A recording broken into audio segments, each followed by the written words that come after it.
You know how I used to get the NES games to work usually? Like, not just blowing in them. You know, we've all talked about that. The blowing in them kind of lifting it the right way. You lift it and you jiggle it. Yeah, you know jiggle, what I mean? Or you pull it out just to, so it's just in there the exact amount to push it down. You know what I'm talking about. Yeah, just to make sure, like, if it's like a fucking Indiana Jones. You gotta like well, just so everybody statue. Just to make sure everybody understands what we mean. It's like you put the cartridge into the console, but just enough where when you put it down, it kind of like hits the edge, and you kind of slam it down like a few times with your fingers, like gently, but you're just kind of like.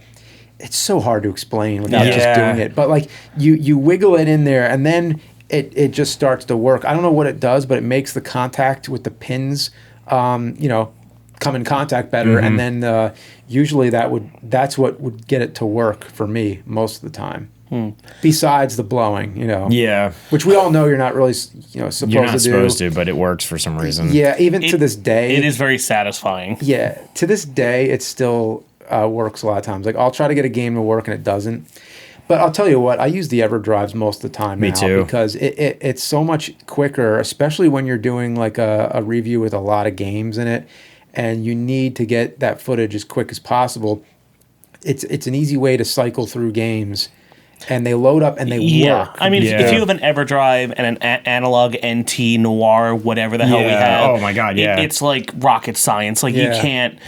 like I was playing NES, and my sister, I have a bunch of sisters, like 3. They would stuff bugles. Bugles? They're like the little corn chips. Really? You can put them on your fingers. Yeah, I remember bugles. Yeah. One time, my sister crammed like a whole bag of bugles in my NES to because I was like mean to her or something as an older brother, I guess. Okay. So I had to fix that. One time, we lived somewhere, so you're saying you deserved it? I deserve any hate I get. I deserve all of it. There was we had a hot tub, like 70s swingers, like they had like a hot tub in like the living room, and we rented a house and there was a hot tub in there. So they just wrapped up and said we're not going to use it because that's weird and kids will die. So it was just like this platform. But if you lifted the thing up, there was still like some water down there. Like they didn't drain it completely because you might want to the pumps need something to go on. I don't know, whatever. But I was looking for my Super Mario Brothers 2, and I'm like, where the hell is it? And my cousin's like, oh, I threw it in the hot tub. And I was like, why?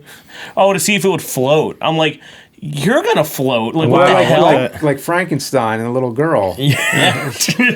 Will you float? Oh, my God. So all my NES... I want to see if it'll float. So all my NES... Now I'm curious, do they float? They probably float. Well, you know what? We'll do a test.